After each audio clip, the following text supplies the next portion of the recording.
Siyanibingelela nonke balaleli egameni leNkosi uJesu Kristu. Kubo abazuzile ukukholwa okuyigugu ngokufana nokwethu ngokulunga kukaNkulunkulu wethu nomsindisi uJesu Kristu. Makwandiswe kini umusa nokuthula ngokumazi uNkulunkulu noJesu iNkosi yethu. Izwi leNkosi uJesu Kristu lelo lilalele njengamanje. Izwi leNkosi uJesu Kristu lapho sishumayela khona, sifundise, siphinde sihlole imibhalo engcwele ngokwentando kaNkulunkulu kwindodana yakhe uJesu Kristu oyinkosi nomsindisi. Sizocela kubo bonke abantu abalalele ukuthi nibe namaBhayibheli njengamanje ukuze sizofunda sonke kanye sibe nokuqonda imibhalo engcwele. Kulabo abangenalo iBhayibheli sizocela ukuba ni-download amaBhayibheli kwi-App Store ukuze nani nizofunda nibe nokuqonda imibhalo engcwele njengoba umoya engcwele esihola ukhazimulisa iNkosi uJesu Kristu, yena yedwa oyinkosi nomsindisi. Kulabo abazothi sebelalele bafune ukubhabhadiswa egameni likaJesu Kristu ukuba bathathe imininingwane abayibona ku-screen mawubukele noma imininingwane esoyishiya njengamanje mulalele. Nalabo abanemibuzo mayelana neBhayibheli bengenakho ukuqonda ukuba bahambe kule ndlela esihamba kuyona ngokuthembeka. Nalabo abanemibuzo eminingi mayelana nencwadi engcwele ukuba bathathe imininingwane esoyishiya. Nalabo abafuna ukuthola ubufakazi ngemisebenzi emangalisayo kaNkulunkulu wethu ezibonakalisile ezimpilweni zethu ngendlela eziningi ukuze nawe ushiye ubufakazi ukuze abanye abazalwane bezoba nokugqugquzeka babambelele ezwini eliphilileyo esilithola encwadini engcwele. Imininingwana ithi i-email address izwilenkosi.ujesukristu@gmail.com, izwilenkosi.ujesukristu@gmail.com. I-cellphone number ithi 066 566 9245, 066 566 9245. Ungathumela iWhatsApp noma ufone direct. Bazalwane, izintshumayelo zonke ziyatholakala ku-YouTube. Lapho ungahlala khona phansi uphethe iBhayibheli, ulalele, uhlolisise ukuthi lokhu okuzwayo ngabe kuyafakazelwa yini imibhalo yonke eseBhayibhelini, njengoba umoya engcwele ekhola ukuba ufunde, ulalele, ube nokuqonda imibhalo engcwele. Ku-YouTube uyasubscribe uthi Izwi leNkosi uJesu Kristu, Izwi leNkosi uJesu Kristu. Ungakhohlwa ukuthumelela nabanye abazalwane, labo okhonza nabo bonke abantu obaziyo abadinga ukulizwa iqiniso, ukuze nabo bezohlolisisa ukuthi le mfundiso abayiphethe esincelayo njalo masihlangene egameni leNkosi uJesu Kristu, ngabe umoya engcwele uyayifakazela yini ngembhalo engcwele noma sizenzela okwethu siholwa izinkanuko zethu. Ku-YouTube Izwi leNkosi uJesu Kristu. Ungakhohlwa ukuthumela ivangeli ngoba kumele lihambe umhlaba wonke lifeze lokhu uNkulunkulu wethu osemazulwini akukhulumile. Bazalwane, sizocela ukuvula ngomkhuleko simbonge ubaba wethu ngalesikhathi samanje nokuba izwi lakho lifeze umsebenzi alithumile ukuba liwenze enhlizweni zethu nasezimpilweni zethu, lihlabe lihlukanise umphefumulo nenyama nemkanja namalunga wonke omzimba, lahlulele imicabango nakho konke siyikho lona elihlolisisa izimpilo zethu. Baba wethu osezulwini, malingcweliswe igama lakho Nkosi uJesu Kristu. Umbuso wakho mawufike, intando yakho mayenziwe emhlabeni njengasezulwini. Usiphe namhla isinkwa sethu semihla ngemihla. Usithethelele amacala ethu njengoba nathi sibathethelela abasonayo. Ungasingenise kulingweni kodwa usindise kokubi, ngokuba umbuso ungowakho namandla nobukhosi kuze kube phakade. Amen. Bazalwane, igama lami nginguNkanyiso Bright Zulu. Ngihamba nomfowethu uMhlengi Zondi ozobe sihola enaba ejula kabanzi ngokwemfihlakalo yemibhalo ekhazimulisa umoya engcwele, iNkosi nomsindisi uJesu Kristu, onguye enginguye, ongumqali nomphelelisi wezimpilo zethu. yena ungumsunguli webandla. Bazalwane, yamukelani umfowethu umhlengi Zondi. Amen. Amen. Siyanibingelela bazalwane ngegama lenkosi uJesu Kristu, umnini mandla onke, yena konke kungaye, ukuphila nothando nentokozo kuvela kuJesu. Namanje siyambonga uNkulunkulu ngomusa asenzele wona ukuba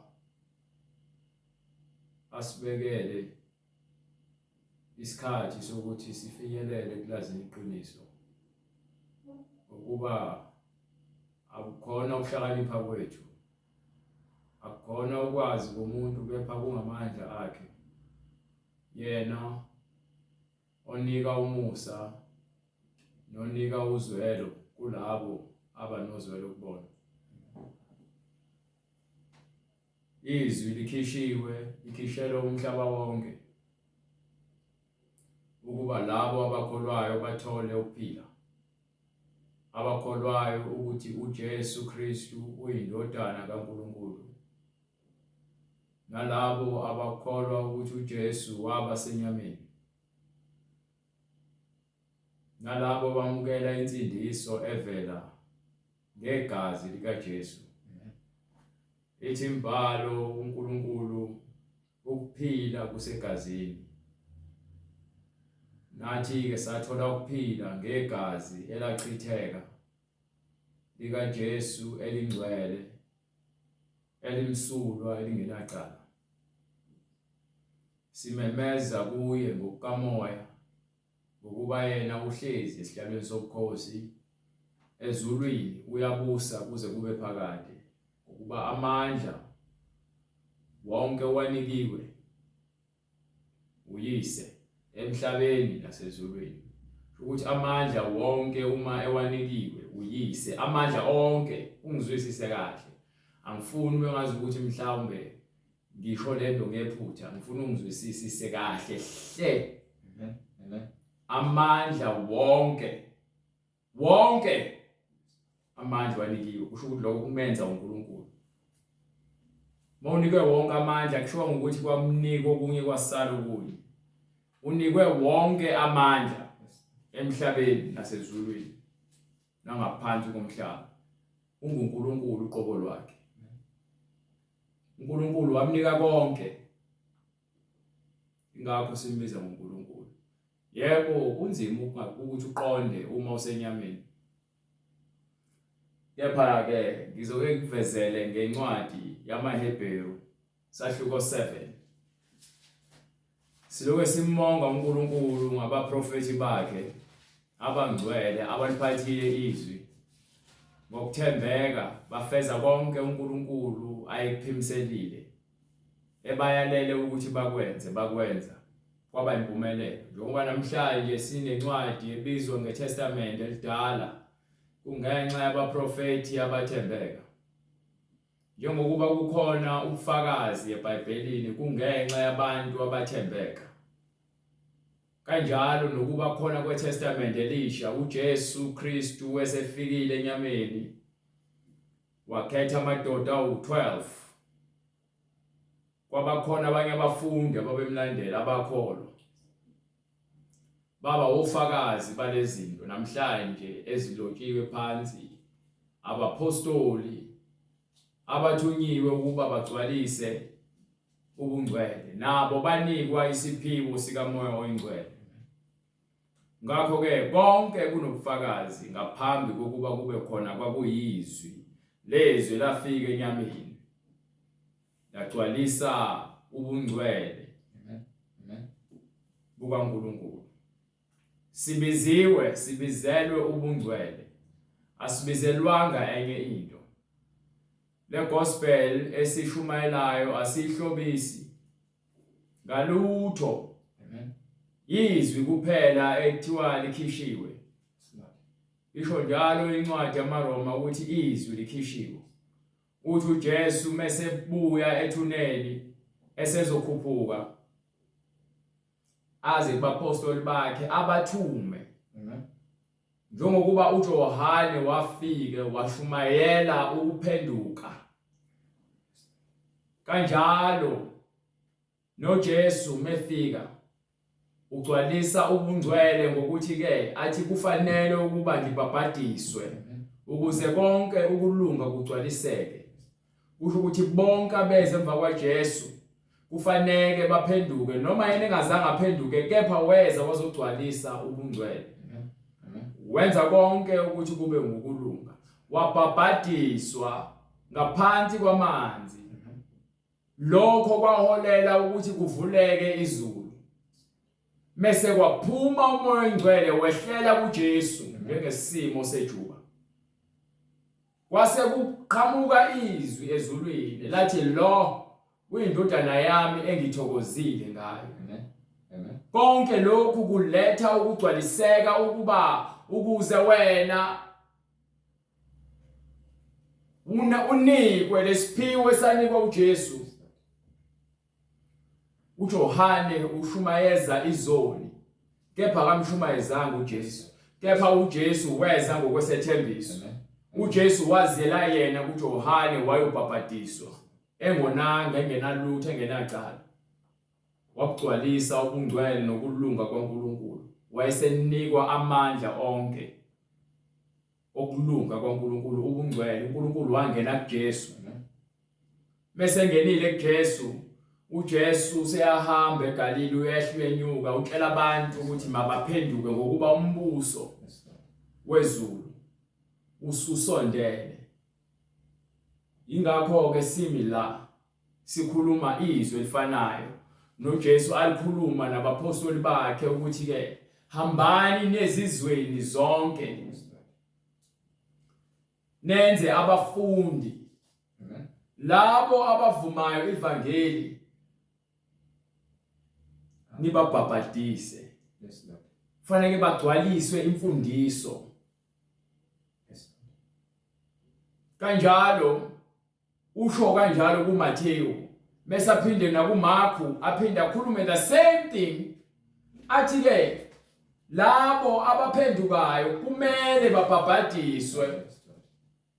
Uma sebebhabhadisiwe kunezimo nezinto eziyokubalandela, izimpawu ezigcwaliswa ukuthi umoya oyingcwele bamamkelile, sebemamkelile umoya oyingcwele. Ingakho ke mekukhulunywa ukuthi bayophuza okubulalayo kepha bangafi. Akhulunywa ngopoison. Ukhulunywa nangemfundiso leyo uJesu akhuluma ngayo athi qaphelani imvubelo yabaFarisi yokuzenzisa. Aphinde futhi athi bayogcoba izinyoka inofezela, baphathe ofezela. Incwadi ngokwaMarku isahluko 16 verse 17. Lezi izibonakaliso ezeya kubalandela abakholwa ngegama lami. Manje ke kukhona njengoba ethi qaphelani kwincwadi yaMathewu sahluko 13 noma kuLuka sahluko 12. Ilapho khona ethi qaphelani imvubelo yabaFarisi. Ngithi mawufunda lapha kuverse awuqale from verse 8 mangaphosisi. Incwadi ngokwaMathewu isahluko 13 verse 8. Yes sir. Kepha enye yawela emhlabathini omuhle. Ngithe ngifuna incwadi yaLuka bright. Sahluko 12. Sahluko 13. Incwadi ngokwaLuka isahluko 12 verse 13. No, awusheshe kancane. Qala from verse 8. Incwadi ngokwaLuka isahluko 12 verse 8. Futhi ngithi kini, yilowo nalowo oyakuvuma phambi kwabantu. Sheshe kancane awuqala lapha ku4. Kepha ngithi kinina, bahlobo bami, ningabesabi abawubulala umzimba. hlahla khona lapho. Kwathi sengibuthene. Awufunde ku verse 2 verse 1. Hallelujah. Funda sheshe bright.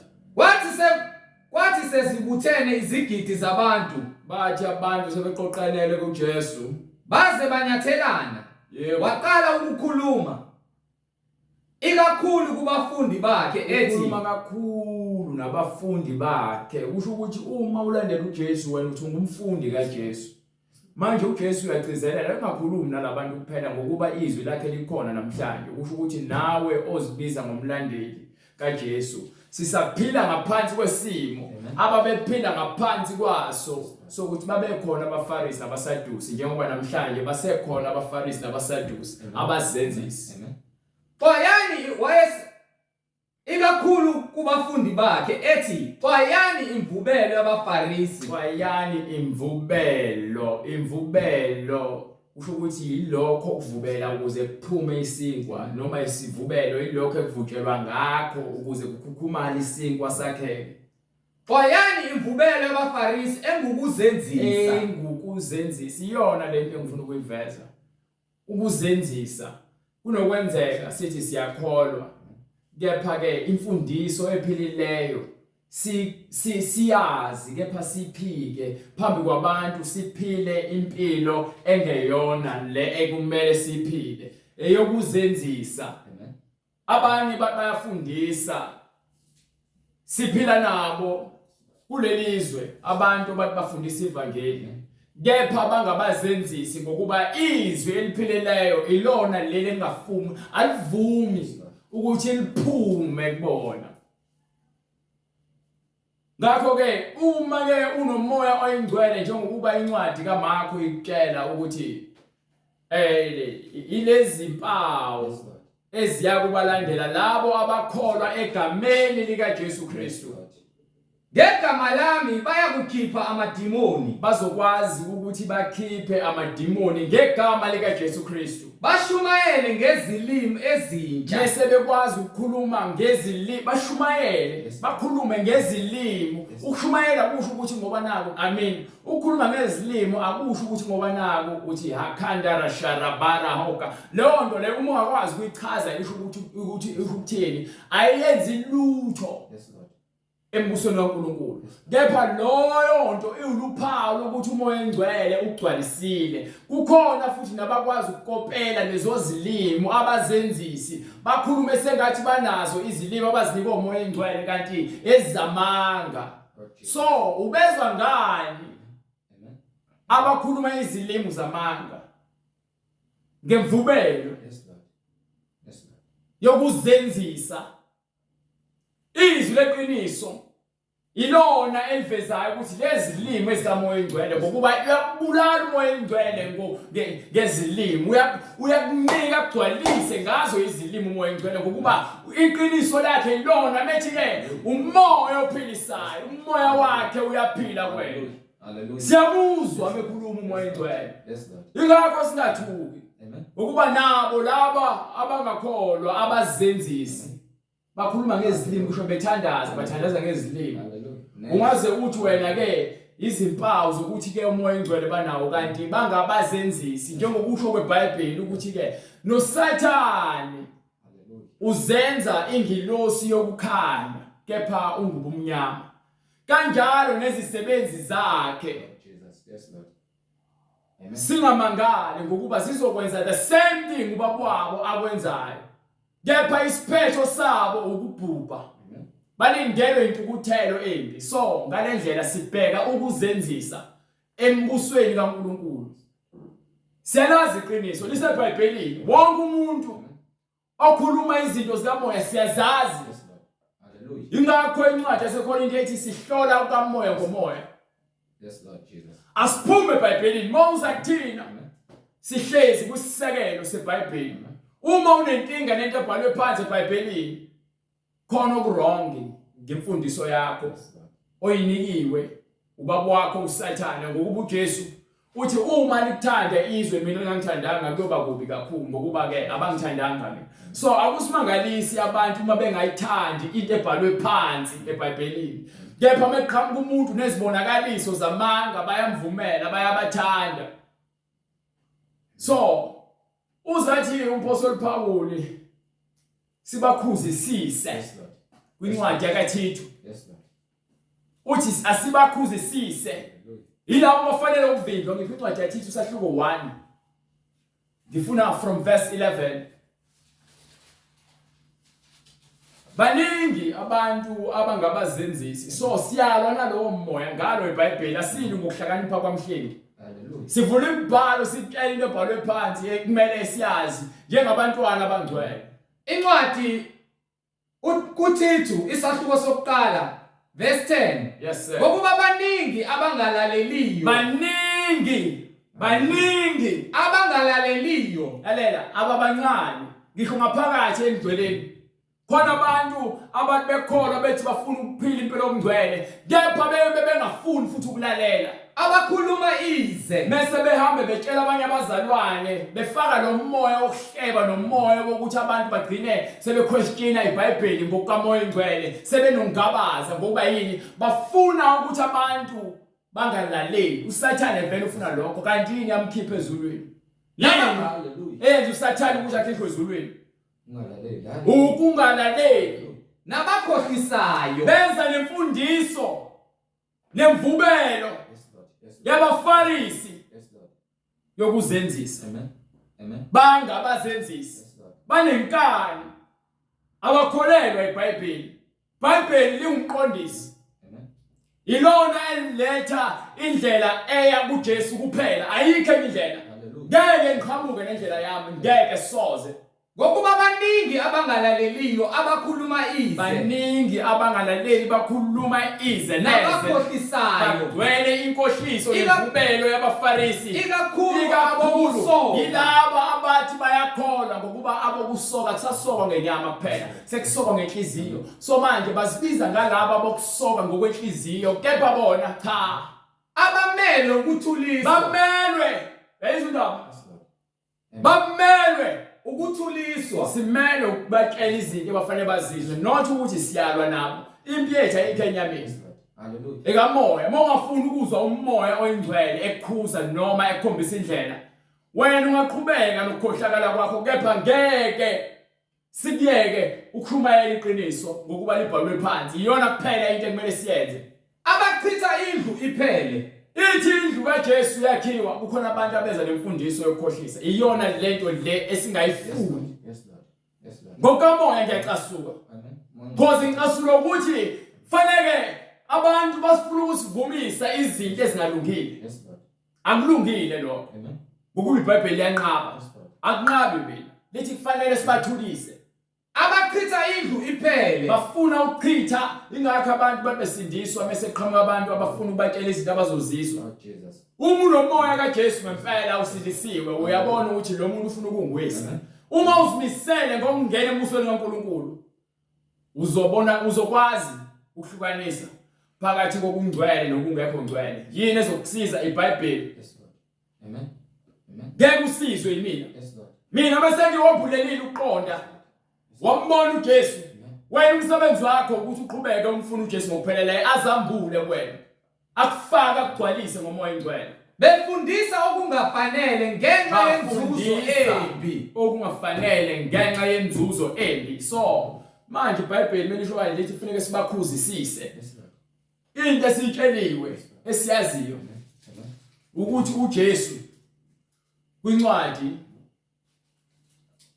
yaLuka 24 verse 44 qale kuyona ngifuna nje ukuchaza lento le ukuthi uJesu uthini kubafundi bakhe. Ayikho enye into esingayishumayela ngaphandle kwale bhalwe phansi. Incwadi ngokukaLuka isahluko 24 verse 44. Yebo. Wayesethi kubo, yiwo lawo mazwi nayo ke indaba ami. Yiwo lawa mazwi awakhuluma kubapostoli bakhe. Engawakhuluma kini wayewakhulumile esenabo enyameni manje usekumzimba wenkazimulo usekhazimulisiwe. Okuthi usethini manje kumele ukugcwaliseka kufanele izinto zikamoya zigcwaliseke njengokuba kukhona abantu abakhuluma inkohliso. Yes, Lord. Yes, Lord. Nabantu abazingela abantu abangcwele Yes, Lord. njengoba kukhona abaprofeti bamanga, Yes, Lord. kukhona abaprofeti beqiniso. Ukwazi kanjani ukuhlukanisa umprofeti weqiniso uhamba njengokuba abaprofeti ababenikiwe izwi eBhayibhelini unika exactly the same thing Amen. Amen. njengokuba iBhayibheli lisho. Omanga uyakhombisa futhi njengokuba iBhayibheli liveza ukuthi bakhuluma izinto noma nezinkanuko zabo. Yes, Lord. Abakhulumi izwi likaNkulunkulu. Amen. Ingakho ke bekutshela into ofuna ukizwa abaprofeti bamanga. Yes, Lord. So abaprofeti bakaNkulunkulu siyabezwa njengokuba imbhalo isambulele. Yes, Lord. uJesu uthi ke kufanele kugcwalisekile konke okulotshiwe ngami ubhalwe ngaye uJesu emthethweni kaMose umthetho waMose wabaprofeti nakubaprofeti nasemahutshweni nakwincwadi kaDavide yamahubo khona wayesevula ingqondo yabo wayesevula ingqondo yabo nayo into ke ayenza uJesu kubapostoli ngokuba wayehamba nabangithi Yes, Lord. enza izibonakaliso kepha uqonda kwakungekho kwakungaphelele uqonda ingakho uPeter wayefuna ukuthi ke ngizofa nawe Yes, Lord. ungaye eJerusalem ngokuba uqonda wengenakho. Lord Jesus. So uJesu mesevuka ethuneni Amen. sebeyathuka ukuthi hayibo kanjani Amen. baphinde bakhumbula ukuthi wakhuluma lo Yes, Lord. mesebuya ke meseyabavula uqonda ngayo futhi imbhalo ukuze baqonde imibhalo ukuze baqonde imibhalo yini esishumayelayo imibhalo yayizindaba Hallelujah. yinto ebhalwe phansi ekumele sikwazi ukuyichaza siyambulele abantu abangakholwayo ngokuba uma sizokhuluma izilimi kuphela umuntu ozoqhamuka sikhuluma izilimi uzocathi siyahlanya. Yes, Lord. Kepha uma kukhona izwi elambula uKristu nelesiprofeto eliprofetha isono somuntu ilapho khona umuntu ezobona ukuthi uJesu uyaphila naphela ufika shaye phansi ngekhanda azithole sekhonza uJesu. wathi kubo kulotshiwe kanje Kubhalwe phansi kanje ukuthi uza kuhlupheka uKristu avuke kwabafileyo ngosuku lwesithathu evuka kwabafileyo ngosuku lwesithathu ushunyayelwe egameni lakhe. Indaba ila nangukhiye Yes, Lord. kwincwadi yaMathewu Amen. ukhuluma the same thing ukuthi hambani ezizweni zonke. Yes, Lord. Kwincwadi yaMarku uyabayitshela ukuthi abakholwa igama lami Yes, Lord. Hallelujah. bayolandelwa yilezi mpawu. Hallelujah. Abatshela ukuthi bayokhipha amadimoni ngegama lami. Amen. Amen. Izibonakaliso zonke uyasitshela ngazo bayophuza okubulalayo bangafi Yes, Lord. Hallelujah. baphathe izinyoka bayakukhipha amadimoni bakhipha amadimoni bashumayele ngezilimi ezintsha bashumayele ngezilimi ezintsha baphathe izinyoka bese bephatha izinyoka uma bephuza okubulalayo uphatha izinyoka uphatha usathane ubusa usathane abakholwayo. Yes, Lord. Hallelujah. Usathane inhlelo inyoka uyaziye ukuthi uyinyoka endala yayizindaba nathi ayiqondi abantu abayiqondi lento le. Lord Jesus. Ngicabanga iBhayibheli vele kubhalwe ngizinto lezi zinto lezi zimfihlakala kumele siyabule yabona ngiyakuzwa yabula uma ekhuluma ngezilimi ngakhuluma ngezilimi njengophawu lokuthi umoya engcwele usekungenile akunike izilimi njengokuba umoya ukunika ukuphimisela njengoba namanje ngikhuluma izilimi Amen. kwabasenyameni abangizwa nhlobo Hallelujah. kepha bamoya baya understand Hallelujah. bayaqonda ukuthi uJesu nangambulo. Yes, Lord. Amen. Kazimola. Bakhipha amadimoni imoya nemphethe yokufeba Yes, Lord. yomtshontsha yenzondo oqamba amanga imoya amadimoni leyo Hallelujah. yokubhema ugwayi nokudala utshwala nokuphinga Amen. nokuba isihleli Yes, Lord. kanti uba noyinhleli akena nosathane Hallelujah. umoya wakhe kathumeli nama-agent akhe lo moya amadimoni okufaka imelo zokufakelwa siyawakhipha lo madimoni ngegama likaJesu Kristu. Hallelujah. Hallelujah. Hallelujah. Jesus. Hallelujah. Hallelujah. Siyakhipha Yes, Lord. lo madimoni ngegama likaJesu Kristu yonke le moya yokupenda ubuso nokufaka amathathu emzimbeni Lord Jesus. Hallelujah. le moya le Amen. yoqhekeko emndenini Yes, Lord. Hallelujah. siyakhipha ngegama likaJesu Kristu. Inkosi nomsindisi. Hallelujah. uma bephuza okubulalayo Nayo ke futhi ke lena ke manje fune sisichaze futhi nakhona uma bephuza Yes, Lord. obulalayo. Akusoze kwaba nangozi. Ngeke kuze kube nangozi. Hallelujah. Lalela, angithi beza nayo imvubelo. Yes, Lord. Yes, Lord. Beza nayo imvubelo yabafarisi, yabazenzisi. Lord Jesus. Uma unomoya engcwele, Hallelujah. ngisho ungayizwa. Hallelujah. Yaba soze, yaba nobungozi kuwena ngokuba yini? Hallelujah. Ubiyelwe. Yes, Lord. Ubiyelwe. Jesu uthi ke lalela. Mekhuluma uJohane umbhaphathisi. Uthi mina ngiyanibhaphathisa kube ukuphenduka kuphela. Amen. Kepha oza emva kwami mkhulu kunami. Yes, Lord. Ozicathulo zakhe engakwazi ukuthi ngiziqaqe. Yes, Lord. Yena uza kunibhaphathisa Yes, Lord. ngamanzi Yes, Lord. nangomlilo. Yes, Lord. Hallelujah. So masubhabhatiswe ngomlilo, sobhabhatiswe ngomoya oyingcwele. Bonke okubulalayo akunamandla kuwena. Lalela ngisho bangakubulala, unomoya oyingcwele awufile. Uyakutshela nje Jesu mase ezovusa uLazarus. Hallelujah. Ukuthi abakholelwa kumina Yes, Lord. soze Yes, bafa. Lord. Hallelujah. Ngisho kuthiwa bafile bayaphila. Amen. Amen. Ingakho kathi uNkulunkulu abaphilayo hayi abafileyo. Hallelujah. Ukube entabeni bese khazimula ubonakala noAbraham, Hallelujah. ubonakala noElijah njalo. Yes, Lord. Abonakala noMoses. Hallelujah. So uNkulunkulu abaphilayo abafa bekholwa kena soze bakuthinta Yes, ukufa. Lord. Ukubola ngeke bakuthinte lokwasesihogweni. Yes, Lord. Ukuba yini bakholelwa kulophilayo. Amen. Ingakho ke ithi ke abaphuzo okubulalayo ngeke kube namandla kubona ngoba umfundisi wamanga uyafika mazontshela into yamanga. Kepha ke umoya engcwele ngokubiyele Amen. uyakwazi ukutshela ukukhombisa ukuthi lo poison lo Yes, Lord. ungakhathazeki kodwa Khuluma wangani. Hallelujah. khuleka Amen. Hallelujah. thandaza Yes, Lord. zila ukudla Yes, Lord. uzadeliver ngithi ayikhishwe umoya ngegama lika Jesu Kristu. Amen. Ilona gama lothando lisibekela konke okubi. Yes, Lord Jesus.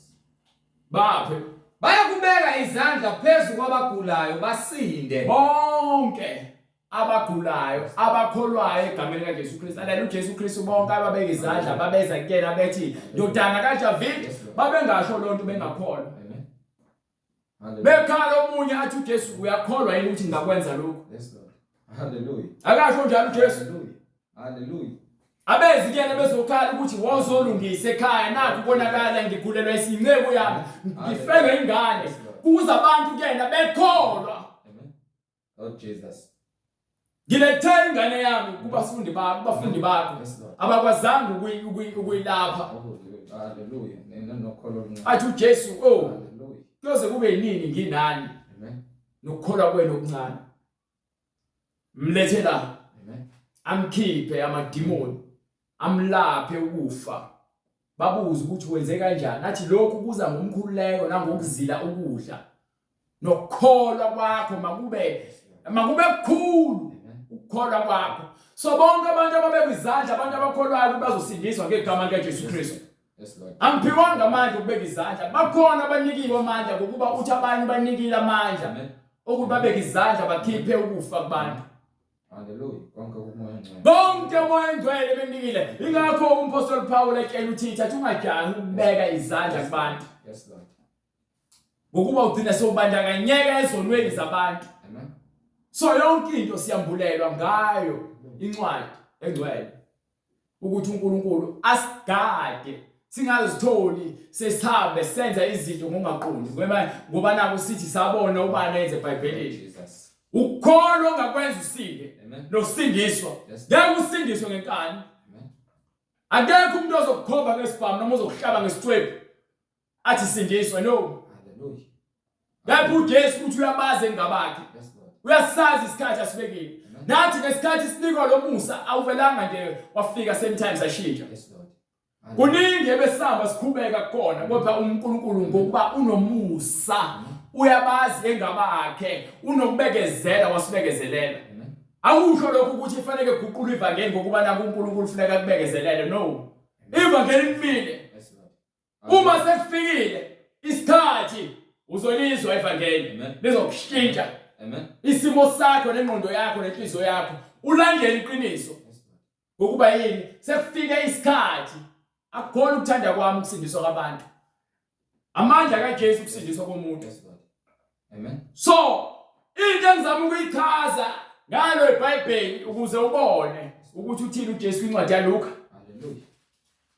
Hallelujah. Uthini uJesu kwincwadi yaLuka? Incwadi ngokuka Luka isahluko 24. Manje sesishumayela egameni likaJesu. Yes, Lord. Hallelujah. Incwadi ngokuka Luka 24 isahluko 45. Khona wayesevula ingqondo yabo ukuze baqonde imibhalo. Wathi kubo, kulotshiwe kanje ukuthi uza kuhlupheka uKristu. Avuke kwabafileyo ngosuku lwesithathu. Kushunyayelwe egameni lakhe. Bese kuyashunyayelwa egameni lakhe. Ukuphenduka. Akubhaliwe nyimbo eBhayibhelini. Ayikho engaphezulu kwale. Kube ngukuthethelelwa kwezono. Yini ethethelelwayo? Kube ngukuthethelelwa kwezono. Uqalwa ngani? Ezizweni zonke. Yini eqalwa ngayo? Kuqalwe eJerusalem. No, kuqalwa ngani Bright? Kuqalwe eJerusalem. No, Bright awungizwa. Hallelujah. Qala ngokushunyayela uphenduka. Egameni lakhe. Uphenduka qala. Okushunyayelwayo. Bese uvuma izono zakho. Kube ngukuthethelelwa bese uvuma izono zakho. Ezizweni zonke. Uyathethelelwa izono zakho. Sowuvumile. Yes, Lord. Yes, Lord. Ukuthethelelwa. Amen. Ukuthi wena uyisoni. Amen.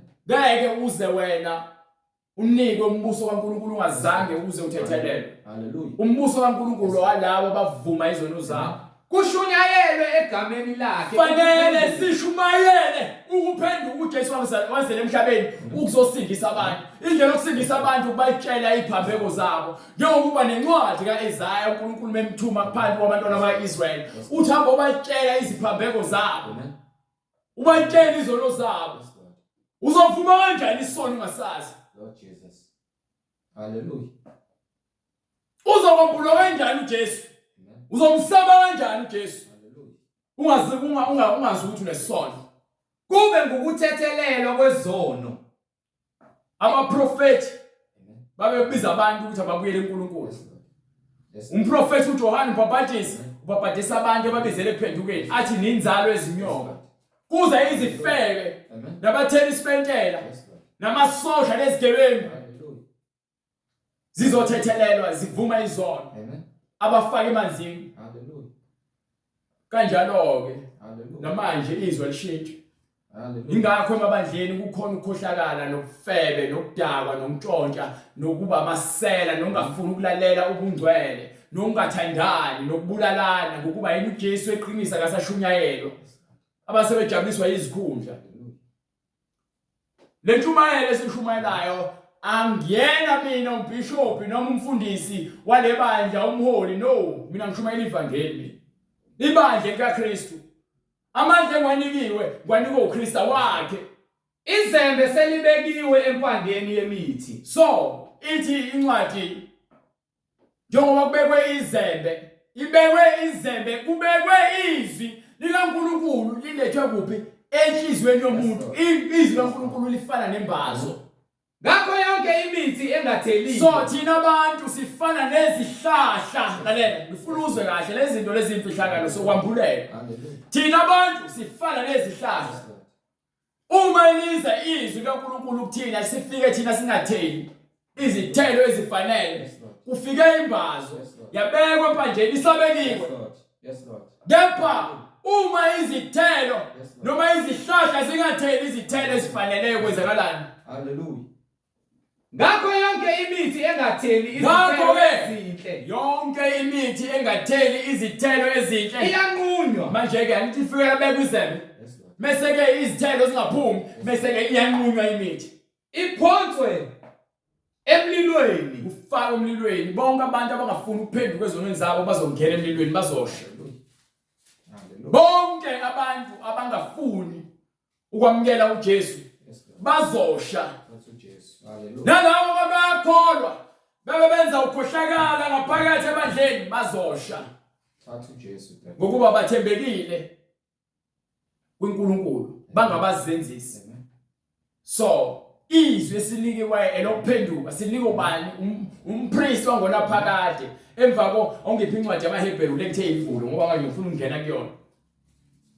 Izwi lokuphenduka yilona esilinikiwe. Yes, Lord. Incwadi yamaHebheru chapter 7 from verse 1. ngokuba uMelchizedek nangu-ke uMelchizedek ongenasiqalo ongenasiphetho kepha wayeyinkosi engumpristi kaNkulunkulu obusayo. haleluya ngokuba uMelchizedek lo inkosi yaseSalema umpristi kaNkulunkulu ophezu konke kaNkulunkulu akaqhamuki angithi yabona abantwana baka-Israyeli bakhishwa kwathiwa amaLevi iwona zoba abapristi abantwana ka-Aaron akaqhamuki isizwe saka-Israyeli. Kepha yena uqhamuka eceleni njengoJesu. uJesu akaqhamuki ngaphansi kwesizukulwane samaLevi no-Aaron, uqhamuka kwaJuda uJesu azoba umpristi. Hallelujah. Hayi abantu abaqondi lezinto lezi. Lord Jesus. Siyakhuleka umoya ingcwele azambule kepha kancane. Hallelujah. Uthi uNkulunkulu njengokuba uMelchizedek. Yes, Lord. Hallelujah.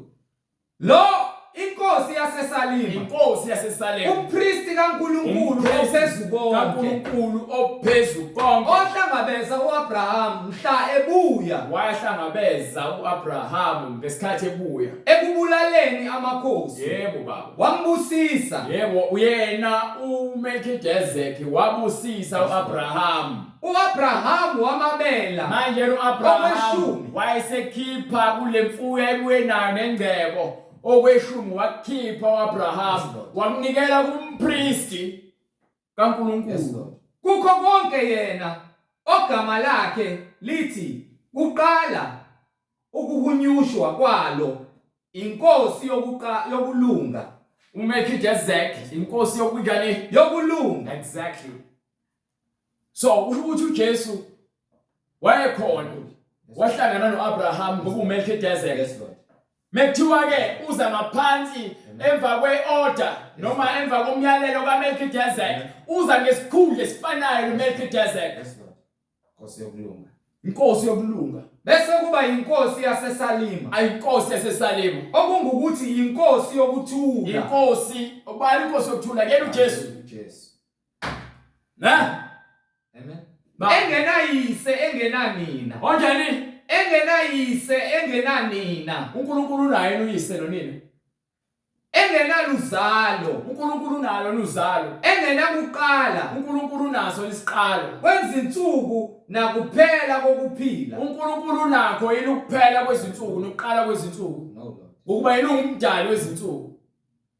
uMelchizedek yena kuNkulunkulu esikhuluma ngayo. Kepha efaniswa nendodana kaNkulunkulu. Yena ufaniswa nani? Kepha efaniswe nendodana kaNkulunkulu. Akilo Jesu uqhamuka kanjalo uthi ngiqhama ngaphezulu. Hallelujah. uNkulunkulu wazakhela lezo hlala khona. Hallelujah. Yes, Lord. Uhlala engumpristu Nango njalo uMelchizedek. njalo. Ungumpristi nini? Njalo. Nango uJesu wangena endaweni lapho khona bangazange bakwazi ukungena khona abanye. Hallelujah. Abapristi ababekhethiwe ngokwenyama Amen. nangokomthetho kaMose babengakwazi ukungena ngale ngaphandle kwezilwane ezazihlatshwa kepha uJesu wangena ngegazi lakhe. Wangena kwakanye. Yes, Lord. Umanje ungakhona uyabusa okuphakade. Amen. Qondani ke ukuthi engakanani yena owanikwa okweshumi kwempango ngoAbraham ukhokho. Yes sir. Nalabo bamadodana kaLevi abamukeliswa ubupristu banomyalo wokuthatha okweshumi kubantu Yebo baba. ngokomthetho okungukuthi kubafowabo ingani baphume okhalweni lukaAbraham. Alena-ke futhi ngiphinde ngichazele nansi indaba. Ngeke ngithathe okweshumi kumuntu ongakholwayo. Amen. Amen. Ngeke sithathe okweshumi kumuntu ongakholwayo. Ubathathe abafowabo ngithi. Yes, Lord. Abafowabo ngokuba bayazi ukuthi kumele. Kanjalo bonke uthi uJesu ke. Lord Jesus. Hallelujah. Umfowethu, udadewethu, Yes, Lord. noma wami Yes, Lord. yilabo abenza intando kaBaba wethu osezulwini. Nakanjalo ke manje njengokuba nalesikhathi lesi amaLevi ayethatha kubantwana bakwaIsrayeli kubafowabo kanjalo namanje abantu abakhipha kweshumi ebandleni yilabo abavuma izwi kaJesu. Hallelujah. Jesu inkosi nomsindisi. So imali yokweshumi nomnikelo Amen. osuke enhlizweni Yes, Lord. Kunikelwa yilabo asebevume uJesu abanikele futhi kumina. Amen. Banikelela ebandleni ngokuba bonke kwebandla imali engene ebandleni. Mina as much as lithi iBhayibheli labo abamemva kwealtar banelungelo lokuthi baphile ngaloko ngokuba bona banika nina izwi likaNkulunkulu. Hallelujah. Lord Jesus. So nina ningabantu abatshela kubona okukamoya. Amen. Amen. Amen. Nabantu abaphila ngapha kwealtar banokuthi banelungelo lokuthi bavune kunina kwenu kwenyama. Lord Jesus. Yes, Lord. Yes, Lord. iBhayibheli isho njalo ngofunda incwadi yaseKhorinte yokuqala Hallelujah. sahluko 9 ngizokuchazela. Amen. So manje nake lokweshumi bakhipha bona ngo-Abraham abakhethiweyo. Yes, Lord. Yes, Lord. Bengakofiki amaLevi akukhokho kweshumi ngo-Abraham Yes, Lord. besake sinyeni sika-Abraham. Nalabo bamadodana kaLevi abamukeliswa ubupristi Yes sir. banomyalo wokuthatha okweshumi kubantwana ngokomthetho. Yes sir. Okungukuthi kubafowabo ingani baphume okhalweni luka-Abraham. Baphume okhalweni luka-Abraham. Kepha yena ongabalwa ozalweni lwabo Kepha nangu uMelchizedek ongabalwa ozalweni labo. uthathile okweshumi Uthathe ku-Abraham. okweshumi Wambusisa lowo wayesembusisa. onezithembiso. Yebo baba. Kepha Wambusisa angithi futhi nakhona wambusisa uAbraham onikwe ini izethembiso. Hallelujah. Siyacacisela ukuze ungezudideka uma ufunda. Hallelujah. Hamba baba. kepha akunakuphikwa ukuthi Kepha akunakuphikwa ukuthi omncinyane ubusiswa ngomkhulu. manje nake nangu-ke uMelchizedek mkhulu umpristi kaNkulunkulu uzobusisa nangu Abraham omncanyana onezithembiso azinikiwe uNkulunkulu. Yayisindaba qhubeka bright. Lapho-ke abantu abafayo bamukeliswa okweshumi. Abantu abafayo abapristi labo bamaLevi abanikwa ukuthi bathathe ngokomthetho okweshumi kubafowabo. Kepha lapho ngokufakazelwa ukuthi uyaphila, Lokho kufakazelwa manje ukuthi uyaphila. futhi kungathiwa noLevi owamukela okweshumi watheliswa okweshumi ngaye uAbraham. So abaLevi bakhokhwa kweshumi besaka ngokuba bakhokhwa uAbraham bona bayinzalo ephuma kubani Ngokuba wayesosokhalweni lukayise mzukwane uMelchizedek ehlangabeza uma-ke kwakukhona ukuphelela ngobupristi bukaLevi ngokuba isizwe samiselwa bona ngomthetho. manje ke abantwana bamaLevi abadodana kaAaron akukhokha Hallelujah. okweshumi njengomthetho kaNkulunkulu besibelethweni beke sinyeni noma okhalweni lukaAbraham bengakozalwa ngenxa yokuthi khokho uAbraham nabo bakhokha ngoba baphuma ngaphansi kwenzalo kaAbraham. Hallelujah. Bekhokhela ubenika uMelchizedek ongumpristi waphakade ongenasiqalo ongenasiphetho. Hallelujah. Uma-ke kwakukhona ukuphelela ngobupristi kubaLevi ngokuba isizwe samiselwa bona ngomthetho. Yebo. Kwakusaswelekelani ukuba kuvele omunye umpristi ngokukaMelchizedeki. Ngoku manje sike sibheke yini engavimba ukuthi kuphinde futhi bona libanikiwe ngokomthetho ukuba babe ngaba priest. Yes, Lord. Uthi umoya engcwele pho yini engavimba Yes, ukuthi kuphinde qhamuke omunye umpriest but engaqhamuki ngaphansi kwenzalo kaAaron noma yamaLevi njengokomthetho. Manje ke useqhamuka lapho khona engakaze kuvunyelwe khona ukuthi ke kuyophuma umpriest kepha uyaqhamuka. Yes, Lord. Ungumpostoli Amen. Amen. ungumprofeti Yes, Lord. Hallelujah. aphinde azoba umpristi Hallelujah. Hallelujah. aphinde abe uNkulunkulu. Yes, Lord. Nemandla wonke. Uthi uyikho konke kubo bonke. Yes, Lord. Hallelujah. Abantu Lord understand. Jesus. Hallelujah. Uyikho konke. Hallelujah.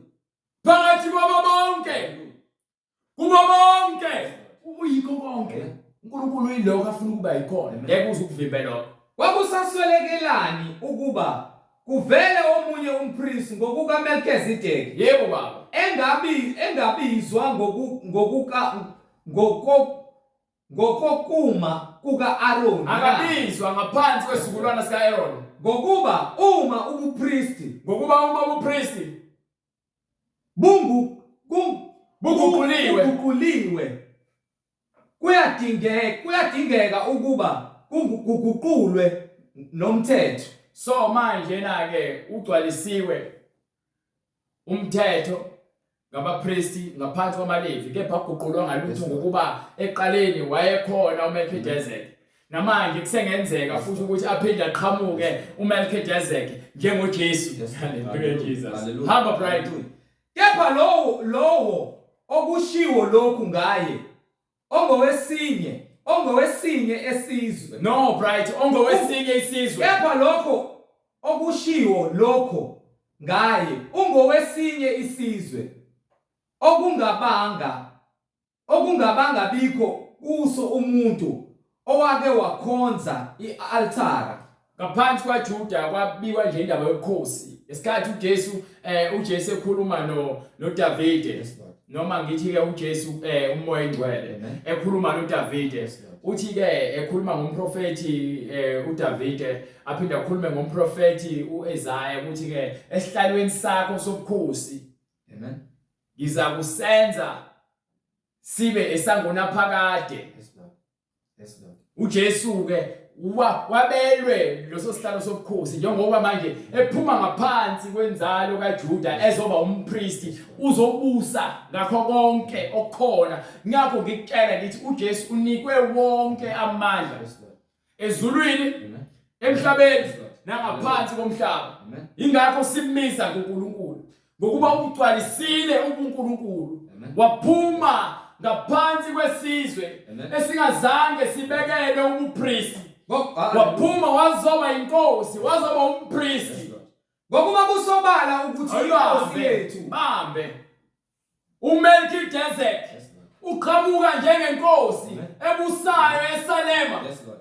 Hallelujah. Inkosi yokuthula. Aphinde abe umpristi wangonaphakade omkhulu kaNkulunkulu. Yes Lord. uJesu uza ngendlela exactly efanayo noMelkizedeki. engenayise engenanina, Inkosi, umpristi. Yes Lord. Isizwe sakaJuda sithengiswe ubukhosi, Yes Lord. Hallelujah. kwase kuphuma umpristi, Amen. kwaqhamuka inkosi Yes Lord. emva kwaMelkizedeki, Yes Lord. yazoba umpristi njengoMelkizedeki, Yes Lord. Hallelujah. umpristi ongcwele kaNkulunkulu. Amen. Yephe. Hallelujah. kepha lowo okushiwo lokhu ngaye Yebo baba. ungowesinye isizwe okungabanga bikho kuso umuntu owake wakhonza i-altara, ngokuba kusobala ukuthi inkosi yethu ivela kubaJuda, Inkosi yethu ivela kwaJuda. isizwe uMose angakhulumanga lutho ngaso ngobupristi. Yebo baba. Ikakhulu kusobala lokho uma kumiswa omunye umpristi ofana noMelkizedeki noMelkizedeki, ongamiswanga ngomthetho akamiswanga ngomthetho womyalo wenyama, wenyama, kodwa ngamandla okuphila kepha umiswe ngamandla kaNkulunkulu, okungabhubhiyo. lokhu okungabhubhi uze ngamandla kaNkulunkulu. Ingakho sithi wena unikwe amandla emhlabeni, ezulwini nangaphansi komhlaba, not ngomthetho wanikwa uMose, Ngokuba kufakazwa ngaye ukuthi kufakwaza ngaye ukuthini? wena ungumpristi kuze kube Wena phakade, ungumpristi kuze kube phakade, ngokokuma kukaMelkizedeki. njengokuma ume Hallelujah. ezinyaweni zikaMelkizedeki ungene phakathi ezicathulweni zakhe. Ngokuba kufakazwa ngaye ukuthi wena ungumpristi kuze kube phakade, ngokokuma kukaMelkizedeki, ngokuba umthetho wokuqala uyachithwa ngenxa yobuthakathaka bawo nokungasizi kwawo. So manje na umthetho wokuqala lo wokuhlaba izilwane nokugcina isabatha nemikhosi uzongeniswa manje ngegazi likaJesu ebungcweleni ukuthi laba abakholwa yizwi ibona baza kusindiswa abakholwa indodana kaNkulunkulu. Ingakho manje sesingahambi siye eJerusalema noma siye entabeni noma Hallelujah. Hallelujah. silandele imfundiso zamanga ezilukisayo. Yes, Lord. Manje sesikholwa ngokukamoya njengokuba noJesu wakhethwa ngokukamoya ukuthi abe ngumpristi wangonaphakade emva kwaMelkijezeki engazange aqhamuke ngokwenyama ukuba abekwe uMoses njengokomthetho ngokuba umthetho wababuthaka enyameni. Hallelujah. Ngokuba umthetho wokuqala uyachithwa ngenxa yobuthakathaka bawo nokungasizi kwawo. Lokhu umthetho awuphelelisanga lutho. Manje na umthetho ungaphelisanga lutho kusho ukuthi lokuchitha kwegazi lezilwane kwakwenza ukuthi abantu baloko behlezi nemicabango noma lenkumbulo yesono. But manje bese kuza uJesu ngegazi lakhe ungena kube kanye abulala yonke imisebenzi nokufa kwenyama nokuthaka kubethele esiphambanweni angene ngale esihlalweni sobukhosi lapho khona bengangeni lutho abapriesti abantwana noma abadodana kaAaron bebengena ngegazi nabo kumele bazingenele bachithe igazi ngenxa yokuthaka nokungcola okusenyameni yabo.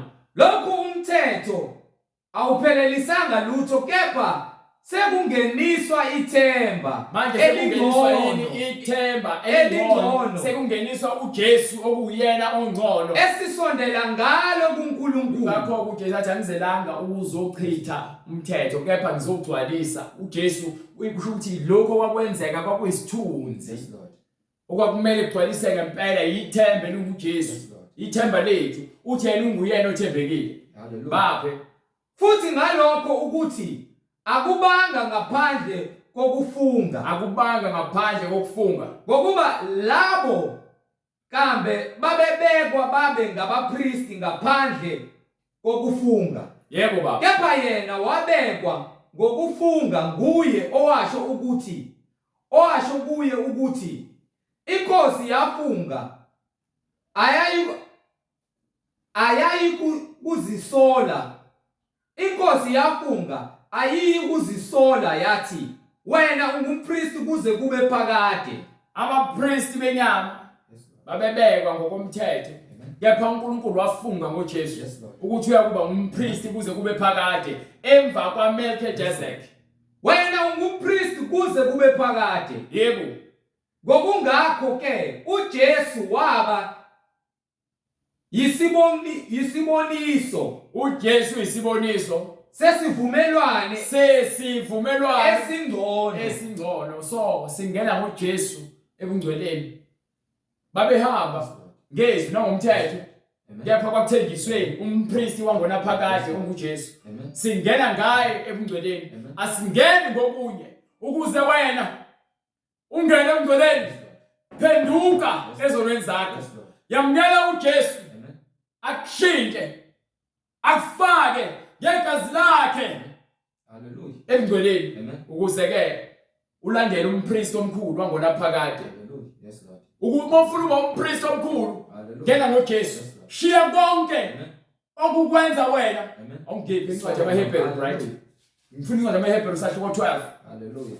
Verse 1 to verse 2. Ngisitshela ukuthi njengoba ke manje sinobufakazi obungako obusingungile. Hallelujah. Ngalokho ke nathi lokhu sinefu elingaka lawo fakazi. Elisihaqileyo. Masilahle konke okusindayo. Masilahle ini? Konke okusindayo. Fanele silahle konke. Angithi uyabiza uJesu mebiza abantu uthi ke wozani nonke nini ensindayo nenikhathekeyo. Nesono uniphumuza kusho ukuthi bonke abantu abasindwa izono mabeze bakulahle konke okusindayo nesono bashiye phansi isono ekuyisono esibambelele enyameni. Sigijime ngokubekezela kulokho ngokubekezela kulokhu kuncintisana yabona kumncintiswana esibizele kuwona esikumiselweyo yona umncintiswana esibizela wona ubungcwele uNkulunkulu Hallelujah. funeka siphile ubungcwele silahle isono sibhekile kuJesu sibheke kuphi kuJesu sina mesibizo sibizela kuJesu umqali nomphelelisi wokukholwa kwethu Nake lento esichazayo emva komyalo kaMelchizedek umpriest wavona phakade uJesu Yes, Lord. ungene ekhaxa ezicasulweni zakhe Yes, Lord. ngobungcwele Amen. sibizele kuJesu Amen. uNkulunkulu wethu okuyena osibolayo kukho konke ingakho ke simi Yes, Lord. kulezi leli lokuthi abantu abaphenduke bashiye konke ukungcola kwasezweni benze kuJesu Yes, Lord. Hallelujah. ngokupheleleyo Hallelujah.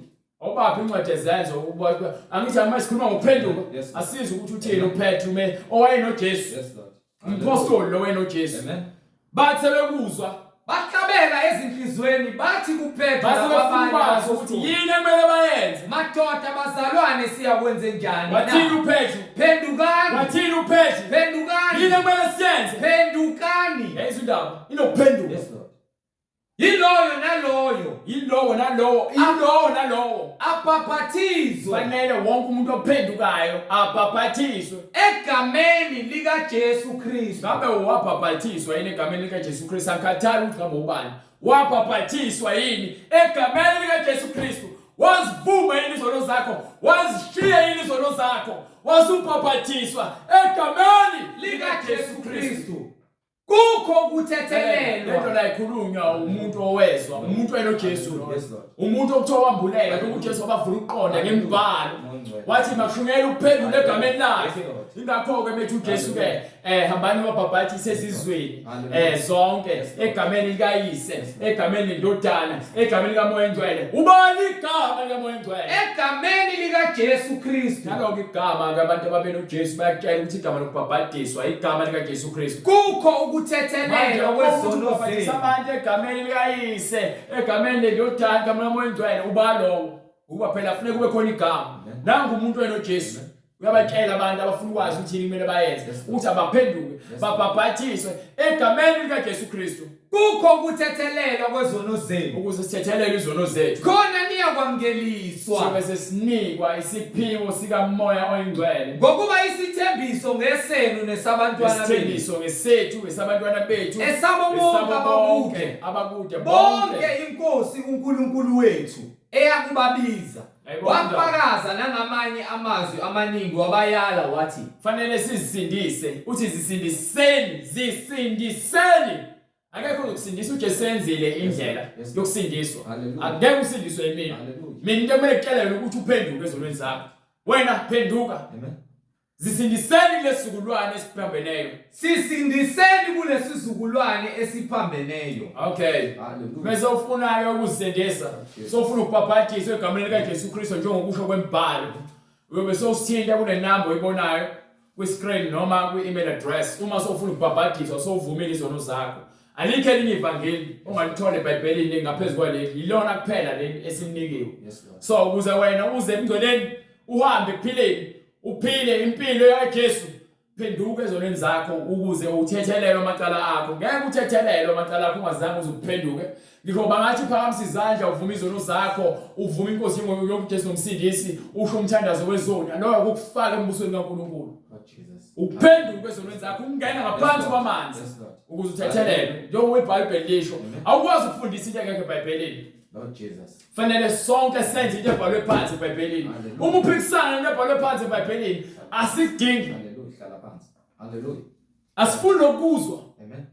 Amen. ukuba iBhayibheli lilungile uthi uNkulunkulu makuwo ukuthi uNkulunkulu ulungile bonke abantu bangaqambi bamanga Nkosi Jesu. ngakho ke uma sozimisela ngokubhabhatiswa fanele usheshe usithinde manje ngoba sazi uJesu uzobuya yini kepha yena uyeza masinyane Hallelujah. umprofeti uMaziya uyasitshela ukuthi uJesu uthi usemnyama Yes, Lord. asikhohliwe Amen. yabona abaprofeti bakaNkulunkulu bayakutshela ukuthi abantu abaphenduke ezonweni zabo Hallelujah. Nenkosi ayikhohliwe liyashisa. yezwa abantu bacasha uNkulunkulu ngoba naku wathi ke uyabuya seca sekhohliwe Hallelujah. Inkosi ayikhohliwe. uthi akalibali phela yini ngokungafuni ukuthi siye ekubhujisweni but ufuna size kuphendukeni Yes, Lord. so yisona yonke esinikiwe phendukani Hallelujah. so uyosithinta ke sikubhabhadise noma ngabe kuthiwa kuphi so yenza indlela Yes, Lord. ungene ngaphansi kwamanzi egameni kaJesu Kristu uthethelele izono zakho uphile impilo yobungcwele njengokusho kwembhalo. Amen. Sicela usivale umkhuleko bright. Baba egameni lenkosi yethu Jesu Kristu, uNkulunkulu onamandla, siyalibonga izwi lakho Nkosi. Siyabonga Nkosi, siyacela umoya ongcwele ukuba libe yinkemba enhlizweni zethu Nkosi. Lihlabe lihlukanise, lihlolisise umdlinzo nenyama na wonke amalungu omzimba. Lahlulele Nkosi ngoba wena uwahlulela ngokulungileyo. Siyabonga Nkosi ukuba wena awuzanga ngokuzokwahlulela kodwa uzile nokuphila. Ukuba yiloyo naloyo Nkosi ovuma ukuphila okukuwe Nkosi uJesu Kristu, wena njengesibani sezwe uzile Nkosi uyisibani. Siyabonga Nkosi ukuba wena wayinikela ukuba thina sibe ngabalungileyo kuwe Nkosi uJesu Kristu. Siyabonga ukuba singena ngegazi lakho elisihlanzayo. Qhubeka njalo moya ongcwele ukhazumuliso ezimpilweni zethu, ukhazumuliso Nkosi endlebeni nasenhlizweni zethu masizwa izwi lakho Nkosi sililondoloze ngoba Nkosi liyingcebo ezimpilweni zethu, liyingcebo ngaphezulu kwayo yonke ingcebo singayithola emhlabeni. Sigcine Nkosi, usiqondise ngezwi lakho, usilungise, ushanelisise isibuya sakho, ushise Nkosi amakhoba ongawadingi, kusale amabele okuyiwona Nkosi ekumele athele njengoba umoya ongcwele esihola eselusa siyizimvu. Siyabonga Nkosi ngezwi lakho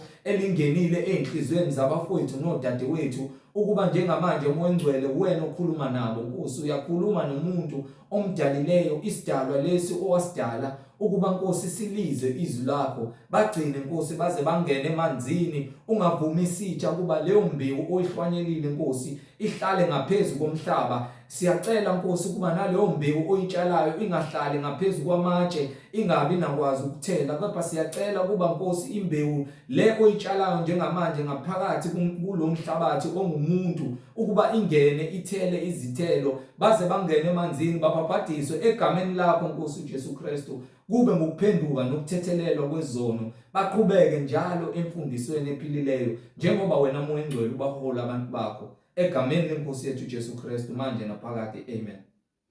Ukuthula makube kubazalwane nothando kanye nokukholwa okuvela kuNkulunkulu uyise nasenkosini uJesu Kristu.